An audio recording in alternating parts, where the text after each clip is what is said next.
Translation: even while engaged in various activities, devotees whose minds are completely absorbed at your lotus feet and who constantly hear, chant, contemplate, and cause others to remember your transcendental names and forms are always on the transcendental platform, and thus they can understand the Supreme Personality of Godhead. Report by His Divine Grace, Srila Prabhupada. Srila Prabhupada ki! How Bhakti Yoga can be practiced is explained in this verse. Srila Rupa Goswami has said that anyone who has dedicated his life to the service of the Lord, iha yasya harer dasye, by his activities, his mind and his words, karmana manasagira, may stay in any condition of life, nikilashvapyavastasu, and yet is no longer actually conditioned, but is liberated. Jivan mukta sa uchite. Even though such a devotee is in a material body, he has nothing to do with this body, for he is transcendentally situated. Narayana parasarve na kutaschanya bibhuti. Because a devotee is engaged in transcendental activities, he is not afraid of being materially embodied. Bhagavatam 6:17-28. Illustrating this liberated position, Sri Chaitanya Mahaprabhu prayed, Mama janmani janmanishvare bhavatad bhaktir ahaitaki tvai. All I want is your causeless devotional service in my life, birth after birth. Shikshastakam 4.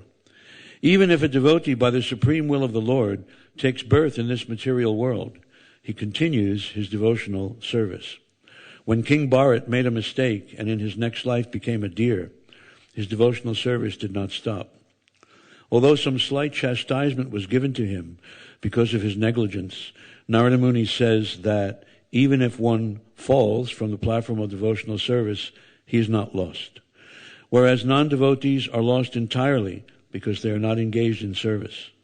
Bhagavad Gita 9:14 therefore recommends that one always engage at least in chanting the Hare Krishna Maha Mantra. Satatam kirtayantu mam yatantas cha janavrata. Namasyantas chabam bhaktya nityayukta upasate. Always chanting my glories, endeavoring with great determination, bowing down before me, the great souls perpetually worship me with devotion. One should not give up the process of devotional service, which is performed in 9 different ways: Shravanam, Kirtanam, Vishnu Smaranam, Padasevanam, etc. The most important process is hearing, Shravanam, from the Guru, Sadhu, and Shastra, the spiritual master, the saintly acharyas, and the Vedic literature. Sadhu, Shastra, Guru Vakya, Chitite, Koriya Aikya. We should not hear the commentaries and explanations of non-devotees, for this is strictly forbidden by Srila Sanatana Goswami, who quotes from the Padma Purana, Avaishnava Mukod Girnam Patam Hari Katamritam Shravanam Naiva Kartavyam Sarpoch Chishtam Yata Paya. We should strictly follow this injunction and never try to hear from Mayavadis, impersonalists, voidists, politicians, or so-called scholars.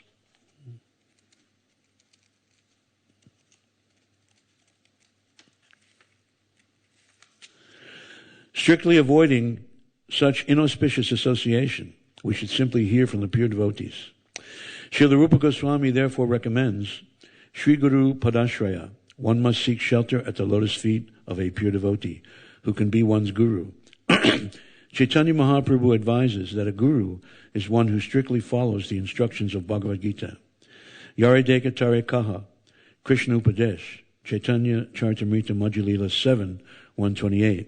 A juggler, a magician, or one who speaks nonsense as an academic career is not a guru.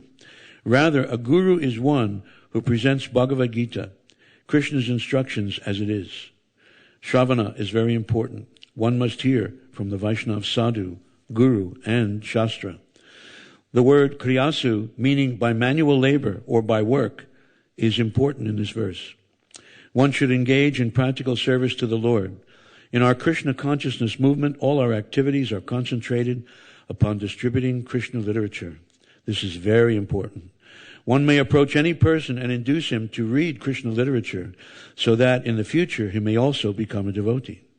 Such activities are recommended in this verse. Kuryasu yats tvach charana Charana Dravindayo. Such activities will always remind the devotees of the Lord's lotus feet. By fully concentrating on distributing books for Krishna, one is fully absorbed in Krishna. This is samadhi. Om Jnana Timanandasya Gananjana Shalakaya Chakshura Militam Jena Tasmai Shri Gurave Namaha Shri Chaitanya Manobhistam Stapitam Jena Bhutale Swayam Upagadamayam Dadati Swapadantikam Jai Shri Krishna Chaitanya Prabhu Nityananda Shri Advaita Gadadhar Shivasati Gaur Bhaktarinda Hare Krishna Krishna Krishna Hare Hare Hare Ram Ram Ram Hare Hare. Nice to see everybody again. When I first joined the Krishna consciousness movement, there was only one service. Really. I mean, everything else was going on, but there was really one service. Prabhupada said, shut down the temple, everybody out on books. And, you know, I'm the least qualified person to speak about book distribution because I was one of the worst book distributors this movement ever saw. I was okay on the streets, you know. We used to do this Sankirtan where, I used to call it stoplight Sankirtan. You know, the light turns red and 25 cars stop, and you just run from car to car and say some quick mantra. We used to have these buckets with a picture of devotees distributing prasadam to hippies, you know. Prabhupada said once, back in those days, he said, now there is no happiness, only hippiness.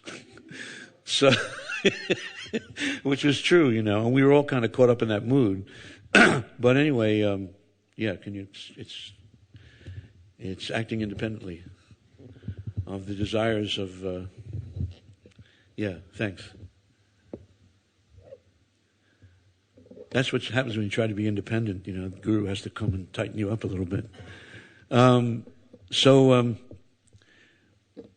We used to have these big plastic buckets with a picture of devotees distributing prasadam. We'd run from car to car, and we'd say, some little mantra like we're helping kids off of drugs, which was true in a way, you know, or we're feeding homeless people, which was also true. And then, you know, they'd throw in a donation, and whatever donation they gave, it didn't matter. We'd give them a book, even if it was a big book.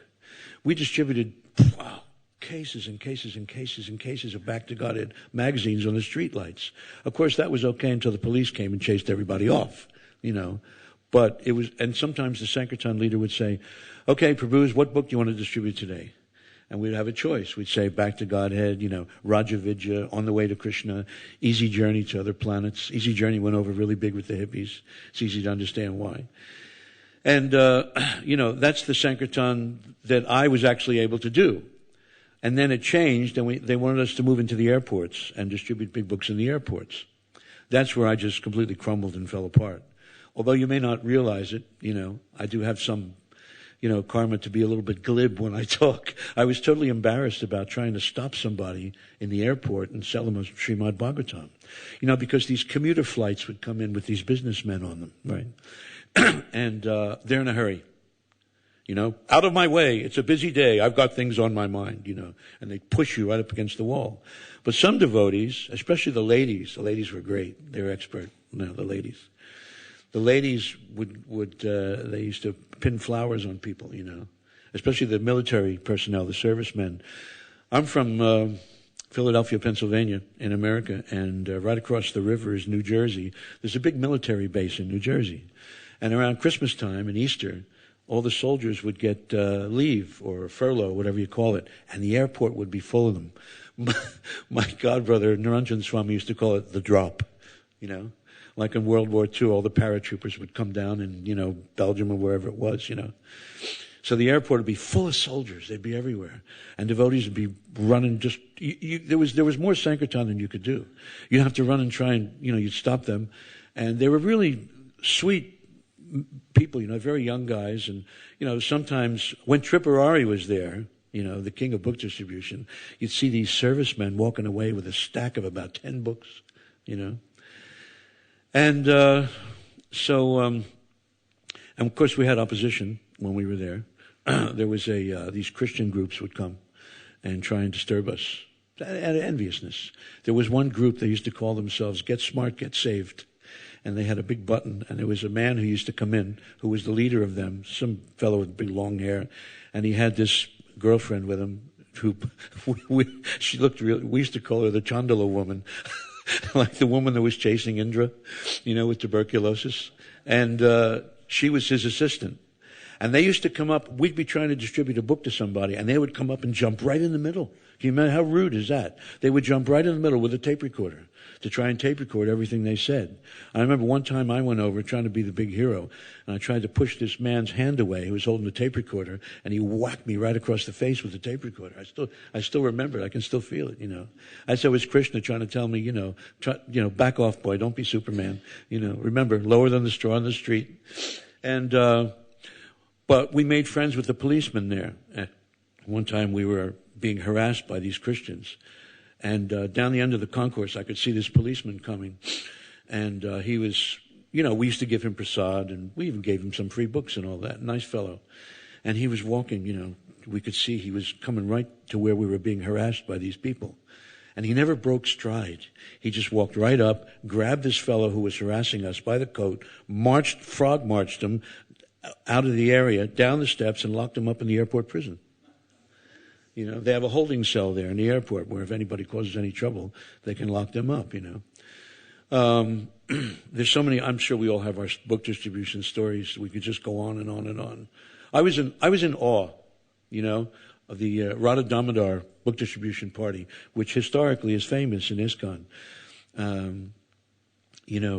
Tripurari and Vaisheshika. I just saw a video last night on the net of Vaisheshika trying to explain how it's easy to distribute full sets of Prabhupada's books. And they were incredible. It's like they were so empowered. I used to just stand there. It's kind of like, reminds me of, the train systems. A lot of homeless people, homeless men, when the freight train comes through, if it slows down, they'll jump in and get a free ride somewhere. But there's some trains that are so fast that, when they come through, the homeless guys, they just stand there by the track with their hat in their hand and they bow. That's how fast the train's going. They wouldn't even think of jumping in. So when Tripurari and those devotees would go in the airport to distribute books, some of us, we would just be standing there like, we couldn't believe what we were seeing.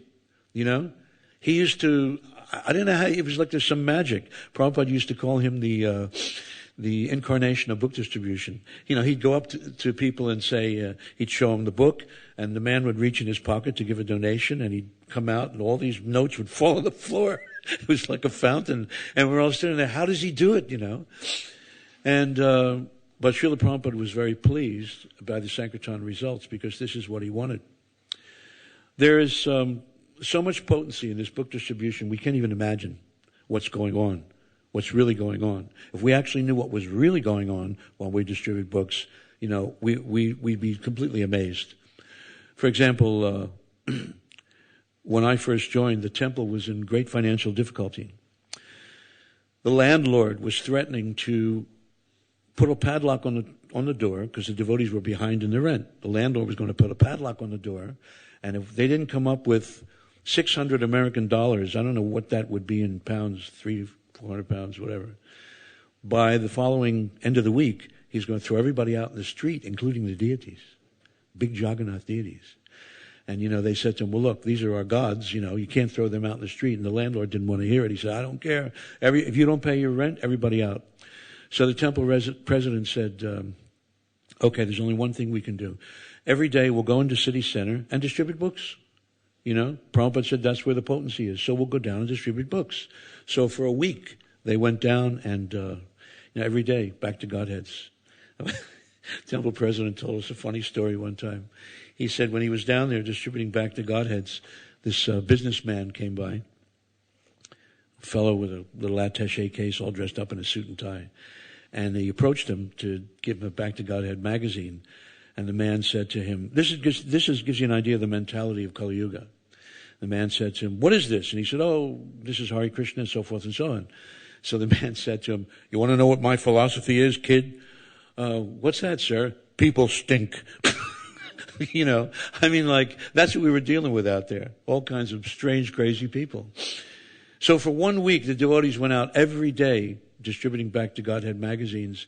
And by the end of the week, The last day was a Friday. They were out there still trying to distribute back to Godheads, and they still didn't have anywhere near the money they needed. So the temple president was thinking, wow, we're all going to get thrown out on the street. The deities are going to be out on the street, and we have no place to go. What are we going to do?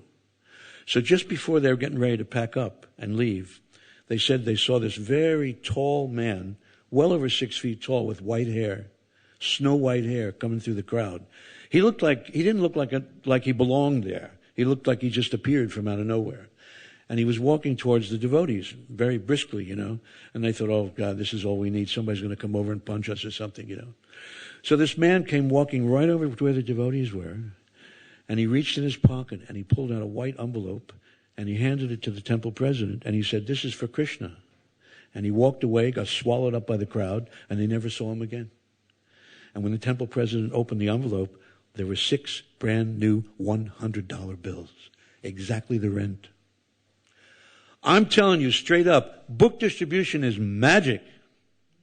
It's magic. And we have, right? Book distribution key.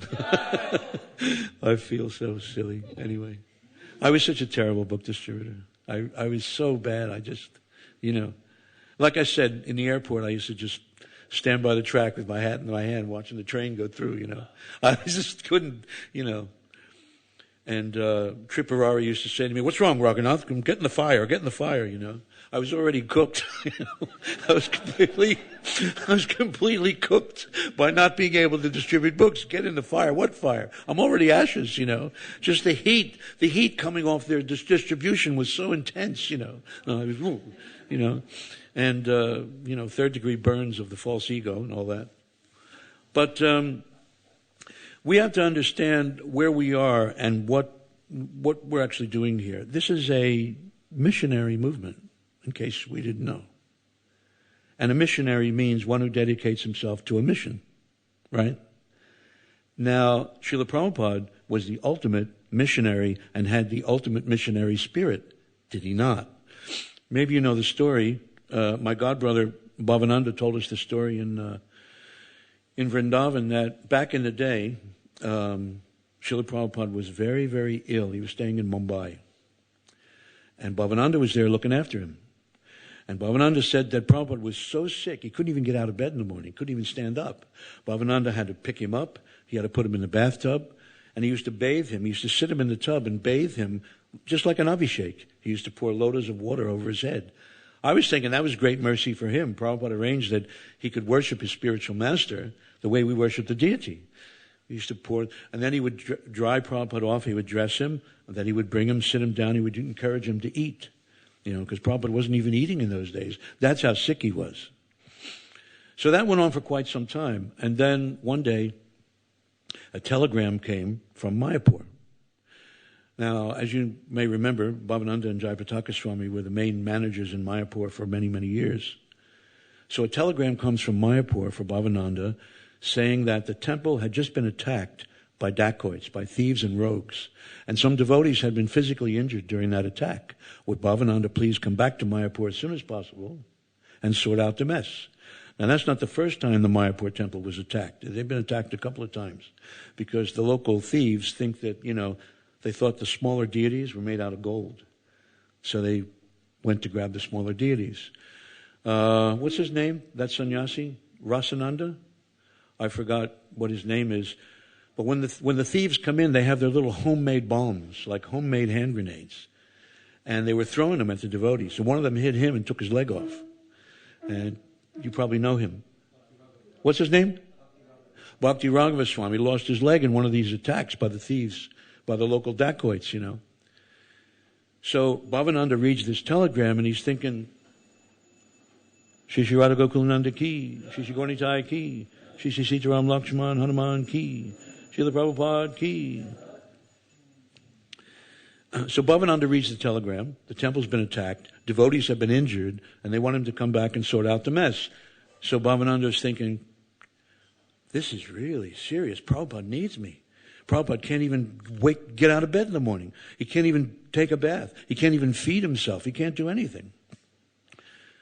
So Bhavananda showed this telegram to Srila Prabhupada.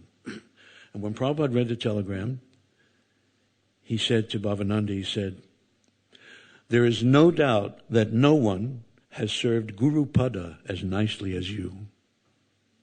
No one has served my personal needs as nicely as you. But now I have to decide, should my own personal comfort interrupt the preaching? That is an instruction for all of us. Acharya means teacher by example. Prabhupada was giving us a mandate. Missionary is one who is prepared to die for the mission. And that's what Prabhupada did. Prabhupada gave his life for ISKCON. He gave his life for this mission. Right? That is missionary. And Prabhupada was the ultimate missionary. We want to be missionary, not mercenary. Mercenary means what?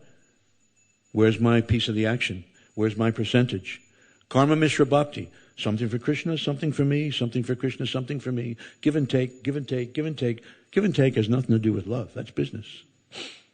And Prabhupada set the example. And Srila Prabhupada died with his boots on.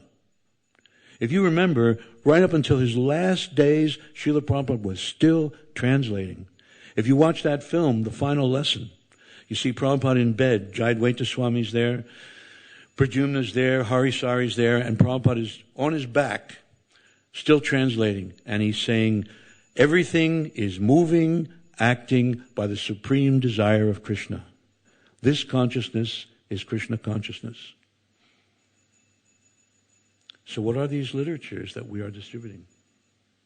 Every book, from the smallest to the biggest, is a piece of Srila Prabhupada's heart. It is a piece of prema, because Prabhupada's heart was saturated with prema bhakti. When we're distributing books, we're offering people prema. In the age of Kali, when the hate-torn world is tottering on the brink of oblivion, I can promise you the highest is being offered to the lowest. And to understand that, we have to understand why Chaitanya Mahaprabhu comes.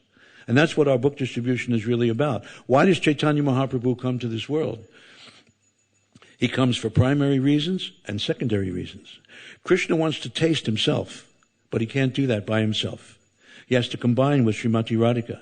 He wants to experience what she's experiencing.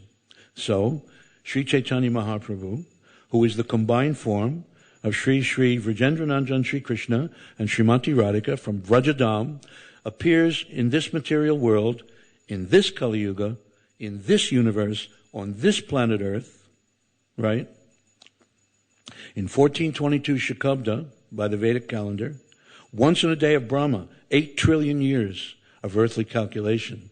Now's the time to jump on the train, believe me, because there's not going to be another one for a very long time. 8 trillion years of earthly calculation, that's how often Mahaprabhu comes to this world. And why? Secondarily, to answer the call of Sri Advaita Acharya, who called him. Advaita Acharya could see what a mess Kali Yuga was. So he's offering Ganga water to the Ganga, and he calls for Mahaprabhu. He shouted so loud, the sound of his voice pierced through all the coverings of the universe. And so Mahaprabhu comes to answer the call of Sri Advaita Acharya, to establish the Yuga Dharma, to preach the glories of chanting the holy name, to bestow Vraj Prem on the Jivas. Wow. That's why Mahaprabhu is called the most magnanimous avatar, who has never given when anyone else has given. Vraj Prem. And to taste the moods of Srimati Radhika. What are the glories of her devotional service? What are the qualities of Krishna only she can appreciate? And what is the happiness she feels when she receives his love? That's what we're distributing when we go out and do books. We are distributing Vraj Leela. We're distributing Vraj Prem. We are giving every human being, every soul, every embodied soul everywhere, an opportunity to associate with the divine couple in their most intimate Leela. Their eightfold daily pastimes. That's what our book distribution is about. Devotees used to tell me that in the early days, but I just didn't get it. I could never really understand it. But somehow by Krishna's grace, I'm beginning to see that, that's what it's really all about. Who is Srila Prabhupada? Srila Prabhupada is a pure devotee. What does that mean? Mahaprabhu, first of all, what did Mahaprabhu come to give? Not Sakyaras, not Dasya Ras. Mahaprabhu came to give Madhurya Ras. That's Astakali Alila, the eightfold daily pastimes of Radha and Krishna. Every book, the smallest book to the biggest book, the longest book to the shortest book, every book we distribute is bringing a conditioned soul in contact with that pastime. Srila Prabhupada's heart was saturated with prema. Moreover, what did Srila Prabhupada say? He said, I didn't write these books. Krishna wrote these books. Krishna used Srila Prabhupada. Why? Because the pure devotee has no false ego. Not even a shred. Not even a shred. So, Prabhupada used to say, so I am stressing on this point. Where is book? Where is book? Where is book? And if we think about it carefully, we can get what Prabhupada used to call some glimpse idea. And glimpse idea why. There's that incident where the devotees were saying to Prabhupada that if it's okay with you, such and such devotee has requested a loan of $160,000 US to build a new residence in Mayapur, and if the devotees come there over the next few years, they can pay for that residence when they pay their rental to reside there. He said, and Prabhupada said, okay, you can do that. And then the devotee said to Prabhupada, he said, but this loan will have to wait because we are getting ready to print the Chaitanya Charitamrita. And I'm sure you saw it on the DVDs. Prabhupada looks at him and says, first of all, book, then loan. Yeah. First of all, book, then loan. And Prabhupada used to say, if you distribute these books, my spiritual master will be pleased, the entire parampara will be pleased, and in the end you will go back home, back to Godhead.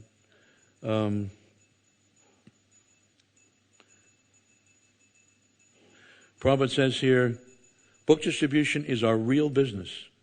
If we give them, this is another thing that destroyed me for book distribution, really, because we stopped distributing books and started distributing paraphernalia. We started selling all these silly things like, jewelry and records and, I almost remember Mangalananda's record, The Change of Heart? We used to distribute that like anything all over the place. We'd go we went down south in the United States one time. I think we were at the University of Tennessee or something. And we'd spend the whole day in the malls and all that, distributing these records. And then when we got enough money, we used to go to the university and we'd go to the freshers' dormitories and we'd put a free Back to Godhead under each of their, doors. And if they opened the door and said, what's this? We might go in and try to sell them a record. So we were going, throwing Back to Godhead under this door, that door, the other door.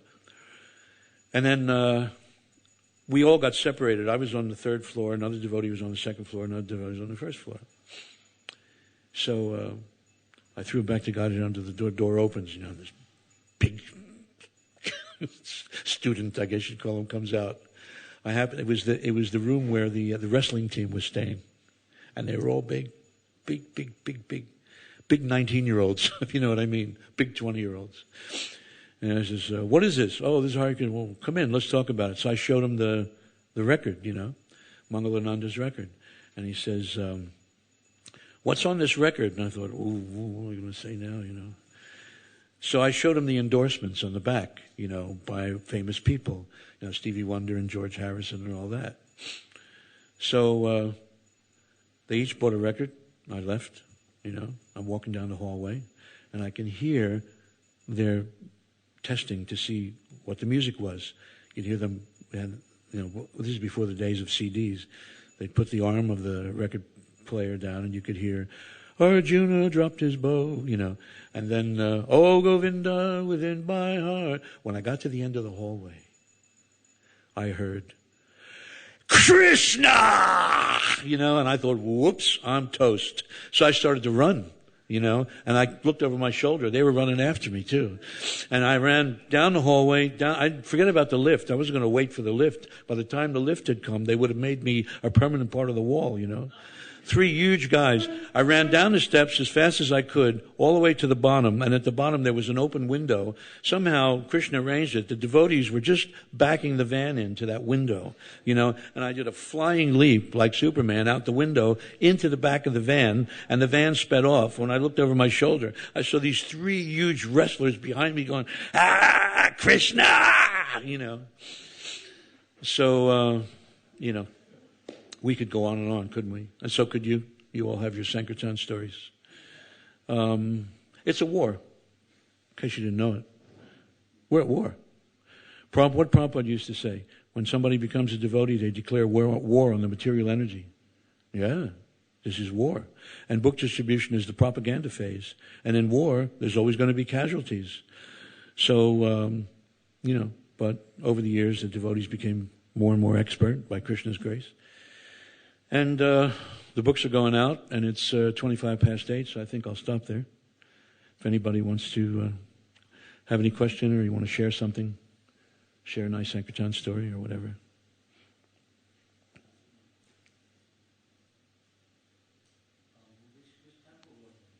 Can't hear you.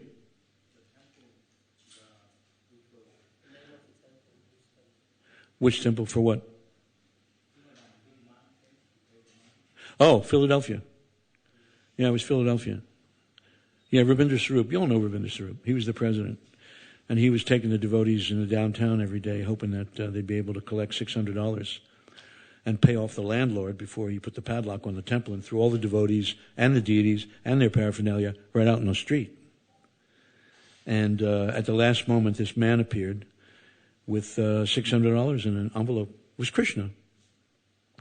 Krishna's mercy. Krishna tests his devotees, See, we want to climb the ladder from Shraddha to Prem, don't we? Each rung on that ladder has a price tag on it. Doesn't it? If you want to go from Shraddha, Sadhusanga, Bhajanakriya, Nartanivriti, Nishta, Ruchi, Asakti, Bhav, and finally Prem, every step requires to pay a price. And I can promise you something. When you feel in your life as a devotee that things are getting so bad and so crazy and nothing makes any sense and you just want the pain to stop, the emotional pain especially I'm talking about, and all you can think of, oh, Krishna, I wish, oh, this is a terrible situation. Lord Chaitanya, save me. Lord Chaitanya, save me. Get me out of this terrible situation. Oh, I'm suffering to the point where you feel like doing a swan dive off the Vauxhall Bridge down into the Thames. When you come to that point in your devotional service, guess what? You're up for promotion. Promise. It's a promise. When you get to that point where you think you're going to lose your mind completely, you think you hate everybody hates you, I can't perform devotional service. Why? I've been there. You start thinking to yourself, why didn't I stay at my mother's house? Why did I join this movement? Oh, these people are horrible the way they behave. All they talk about is money and this, that. Politics is going on. People trying to get me in trouble. This, that. Oh, this is terrible. The temple manager is always on my case. We used to call it the temple commander back in the day. They changed they got real PC about it, politically correct. They don't call it the temple commander anymore. Call it the temple manager. I'll give you an idea why. Because the word commander has a certain, militaristic tone to it, doesn't it, So back in the day, as you may remember, the hippies used to come, to the temples on a Sunday, and they'd bring their instruments, guitars and bongo drums and this, that, and the other, and they would make music, and they would chant Hare Krishna, but they were not Vedic instruments, And the devotees would allow it just to try to engage them. So one Sunday, all the hippies came in, to our temple with their guitars and their this, that, and the other. And there was one fellow who came in with a big, long, beautiful silver flute. It was gorgeous. And he was good. Ian Anderson would have been proud, if you know who I'm talking about. He was good. And they're up there, and he's playing his flute, and they're playing the bongo drums, and they're playing the guitars. And chanting Hare Krishna. All of a sudden, the temple commander burst through the door into the brahmachari ashram, and he goes right up to this fellow and he says, "Hey, Prabhu, there's only one flute player around here." You know? So we had to change that word commander to manager because, things were getting kind of crazy. I can tell you honestly, I'm happy I had the opportunity to be part of the book distribution, even though I was so horrible at it. It got to the point where we used to go out in the wintertime. It was really cold. You've done it. You go in the car parks and everything and try to distribute books to people coming out of the malls. And it got so cold, they used to make this special bread for us to keep us warm. So we'd eat all the bread on the way to the Sankirtan spot and then fall asleep in the back of the van for 2 hours. You walk by the van, all you could hear was snoring, There'd be 3 or 4 brahmacharis in there, completely sparko, And, but yeah, those were the days, and I still remember them. But yeah, Krishna consciousness is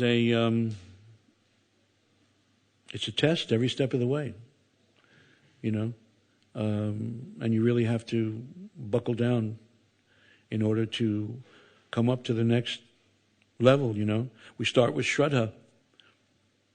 That's the first, each of the 8 prayers that Mahaprabhu left behind corresponds to one of the 8 divisions of the Hare Krishna Mahamantra. So the first Hare Krishna corresponds to Shraddha. Chaitodarpanam Arjanam, Bhava Mahadevagni-nirvapanam, Shreya Karavachandrika Vitaranam, Vidivaru Jivanam, Anandam Buddhivardhanam, Pratipatam, Pranamritas Varanam, Sarvatmasnapanam, Param Vijayate, Sri Krishna Sankirtanan. Glories to the Sri Krishna Sankirtan. That includes book distribution. Which does what? Cleanses the heart of all the dust accumulated for years. It is the life of all transcendental knowledge. It extinguishes the fire of conditional life, of repeated birth and death, and enables us to fully taste the nectar for which we are always anxious. What's that nectar we're after? We're after prem. What do we hear? What's the Krishna consciousness movement all about? It's all about P-R-E-M. It's about prem. It's about getting prem. That's our only business here. We're missionaries. We're trying to help others, and by helping others, we help ourselves. We're not here to become anything except prema bhaktis. That is our only business. The next Hare Krishna corresponds to Sadhusanga. Nam namakari bahudani jasarva shaktis tatrapitani amita smaranena kala etadrisi tavakripa bhagavan mamapi durdaiva midri saniha janinanuraga. Almighty Lord, your holy name alone can render all benediction to living beings, and thus you have hundreds and millions of names like Krishna and Govinda. In these transcendental names, you have invested all your transcendental energies. They're not even hard and fast rules for chanting these names. O my Lord, out of kindness, you enable us to easily approach you by your holy names, but I am so unfortunate, I have no attraction for them. You know how you get an attraction for the holy name? You got to suffer. You got to let Krishna put you in his hand and squeeze all the false ego out of you. Tolerate the pain. It's like these people who join the army. They join the special forces, the special air SAS in England. They put them through this rigorous training, and they know that only about 10 men out of 100 are going to pass the course. So it's a fact. Many are called, but few are chosen. And it's the same with us. It's the same with us. Then comes Krishna Krishna. Bhajana Kriya and Artanivriti. And in Artanivriti, we feel that one for a long time. Krishna goes into your heart with industrial strength cleanser and a steel wool brush, and he scrubs and scrubs and scrubs and scrubs and scrubs all the nonsense that's been in there for millions and billions of lifetimes. And sometimes it really hurts, doesn't it? Right? Liberation is not our goal. The Vaishnavas deride even the conception of liberation. But I'll tell you something. Over the years, sometimes feeling good's good enough. Whatever you have to do to appease your mind, This is where causeless mercy comes in. Sometimes people say, what's causeless mercy? Prabhupada told the devotees on a morning walk. He said, if I say to you, here, take $1,000. And you say to me, why? Well, because I want to give it to you. Why? Because I'm giving it to you. That's causeless mercy. You know what else causeless mercy is? There's many a slip twixt the cup and the lip, is there not? And we experience that daily in our bhakti. You know, we're falling down left, right, and center, and sometimes devotees get involved in things that take them far afield for many years. But what happens? They never forget Krishna, and they always come back. That is causeless mercy. Therefore, Krishna says in Bhagavad Gita, even if a devotee engages in the most abominable activity, he is considered saintly if he remains on this path. I will bring it back. Who was it Lord Chaitanya had a grab by the hair? What was his name? Huh? Yeah, he got waylaid by the Bhattaharis? There's some gypsies or something. So Lord Chaitanya went after him, grabbed him by the hair, and dragged him back. That's what's happening with us. Of course, you know. I can't have a Sikha where I work. If I walk into work with a Sikha, I'll be sacked immediately. You know what they would consider it? They would call it an extreme appearance. You know, but you get the idea. I'm not an expert on Shikshastakam, but I just wanted to share some of my microscopic realizations with you. You know, Trinadapi Sunichina Talarapi Sahishnana Amanina Manadena Kirtaniya Sadahari. One can chant the holy name of the Lord in a humble state of mind, in a humble state of mind, thinking oneself what? Lower than the straw in the street. How often do we look in the mirror and say, you are lower than the straw in the street? Practically never. But guess what? Srila Prabhupada actually saw himself as lower than the straw in the street. We don't. That would be the greatest offense, wouldn't it? We see Prabhupada for the great, exalted, empowered divinity that he is. But Prabhupada saw himself as nothing. And that's the example being set for us. You know, I'm a great person, I'm this, I'm that. But don't worry, even if we start thinking like that, Krishna has his own built-in system of checks and balances. As soon as we start getting a little too big for our britches, Krishna comes in and, you know, he'll send his representatives to put us back in line. You know, there's so many secrets in this formula. Hari Hari, Nishta. Nishta means what? One who is firmly fixed in the order of the spiritual master. What does that mean? Whatever the guru will say, the disciple will do. Even if he doesn't want to do it, you do it anyway. That's Nishta. Nadanam najanam nasundarim kavitamba jagadisha kamaye mama janmani janmanishvare bhavatad bhaktirahaytaki twayi. Almighty Lord, I have no desire to accumulate wealth, nor do I want beautiful women. Nor do I want any number of followers. I only want your causeless devotional service birth after birth. What are the big three that gets everybody? Intoxication, sex life, and money. Money's powerful, isn't it? Next time you get a 20-pound note, hold it in your hand and meditate on it. See what it does to you. It's powerful. Why? Because it's Lakshmi herself. That's why it's so powerful. You know, people are intoxicated by money. There are millionaires and billionaires all around the world, but they're not very happy, are they? They have so much difficulty in their lives. Dhanam, Janam, and Sundarim. Pratishta. Chaitanya Mahaprabhu says, beware of Pratishta. What is Pratishta? Pratishta is described as the stool of the pig. What's the stool of the pig? What's Pratishta? Honor, respect, worship, followers, money, power. I'm a great devotee. Srila Prabhupada talks in the Madhya Lila about Kali Chela. He said, disciples of Kali have infiltrated our society. And Prabhupada's words are so strong. He says, demons in the disguise of Vaishnavas. It's Madhya Lila, Volume 4. When I read that, I thought, wow, what is going on? You know, what that means is you don't know who's sitting next to you right now.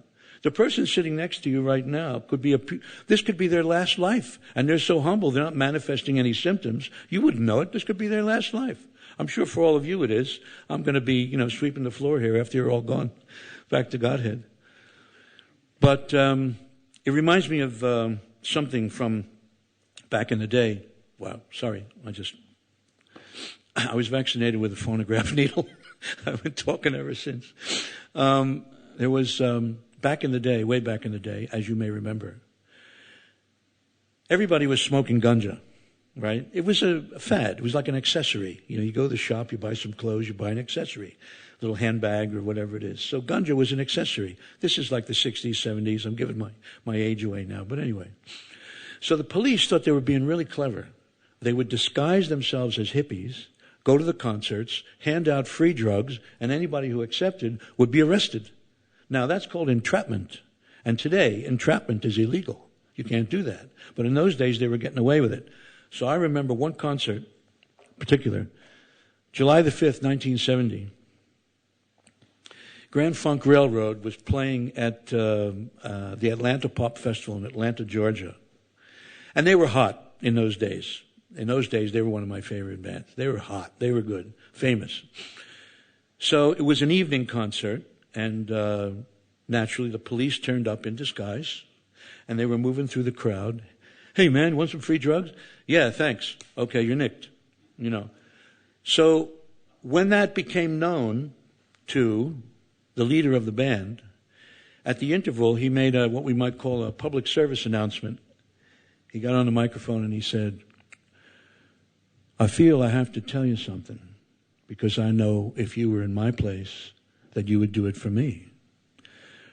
Brothers and sisters, there are people out there who look just like you, or maybe your brother, but they're not. And when they hand you something, don't take it. Don't take it.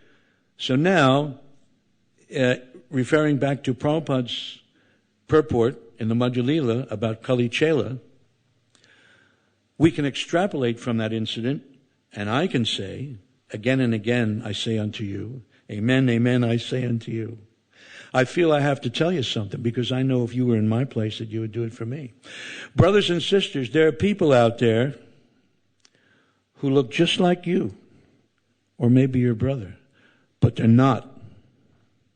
And when they hand you something, don't take it. Don't take it.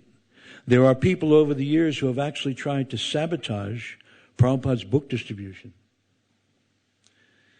saying that it was just a huge money-making operation, having no realization whatsoever as to what each book represents, a microcosm of Rajadam, a microcosm of the Astakaliya Leela of Radha and Krishna. That's what these books are.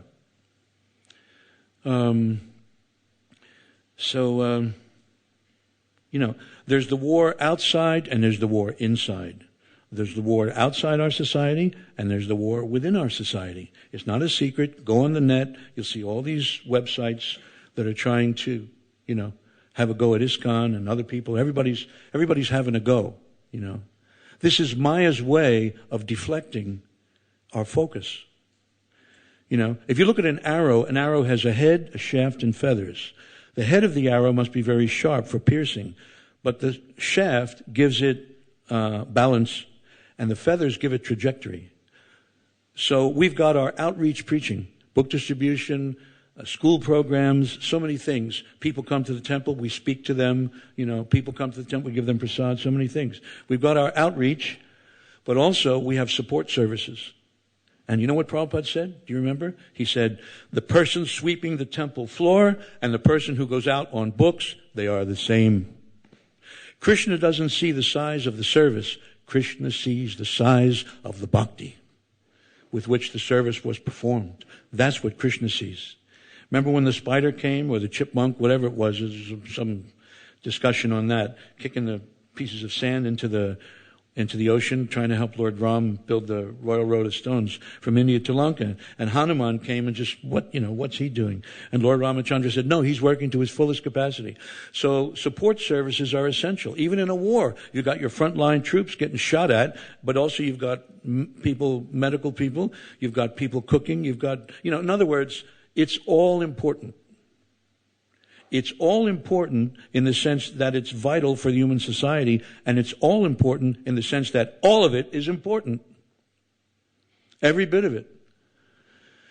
So we're very fortunate to having been given an opportunity to participate in this great movement. And anyway, after Nishta comes Ruchi, you get a strong taste. And then when that matures, Asakti. Maharaj Bharat, they say, fell down from the platform of Asakti because he lacked association. He had to become a deer in his next life. In Asakti, the devotee is begging for the symptoms to develop. Not because he wants to enjoy the symptoms, but because he knows that the symptoms are symptomatic that prem is coming. 3 whens. When will my eyes be decorated with tears of love? Why don't I chant your holy name? When will my voice choke up? When will the hairs of my body stand on end? When? 3 whens. The devotee is begging, when am I going to get prem? You know? The devotee doesn't want to enjoy symptoms. The devotee wants to be in love with Krishna. But the symptoms are warning signs that prem is coming. And then Bhav. Yugaitam nimeshena, that's Rama. Bhav, Yugaitam nimeshena, Chakshusha pravishaitam, Shunyaitam jagatsavam Govinda me. Oh Govinda, feeling your separation, I'm considering a moment to be like 12 years or more. Mahaprabhu was manifesting these symptoms before he left this planet. Banging his head up against the wall, scratching his face on the stone wall. That's some pretty serious separation. That's pretty serious love. You know, like in the mundane world, a man and a woman come together and, oh, if you don't love me, I'll jump off the bridge. Bye. You know, but Mahaprabhu was manifesting the real deal symptoms of prem, you know, Mahabhav. And then finally, prem comes, that's the Hari Hari. Aslishiva paravatam panashtamam adarshanam marma hatam karotuva yatatava vidadhatu lampato mat prananatastus eva napradaha. I know no one but Krishna as my Lord, and he shall remain so, even if he handles me roughly by his embrace or makes me brokenhearted by not being present before me. He is completely free to do anything and everything he wants to do with me because he is always my worshipful Lord unconditionally. Look how Srila Prabhupada suffered trying to get this movement off the ground. What is that? Narayana parasarve naku taschanya bibhiti svarga pavarga narakeshu apitul yarta darshinaha. To the pure devotee of the Lord, one who is fully surrendered to Lord Narayan, heaven and hell are the same. Where did Krishna put Srila Prabhupada? He put him in New York's Bowery, surrounded by lunatics. He was even attacked, wasn't he? But Krishna puts his pure devotee in different situations to teach a lesson to the rest of the world. So, I have to stop. Thank you very much for listening, and I hope that we can all get some inspiration to push this Krishna consciousness movement forward as Srila Prabhupada did. Srila Prabhupada ki!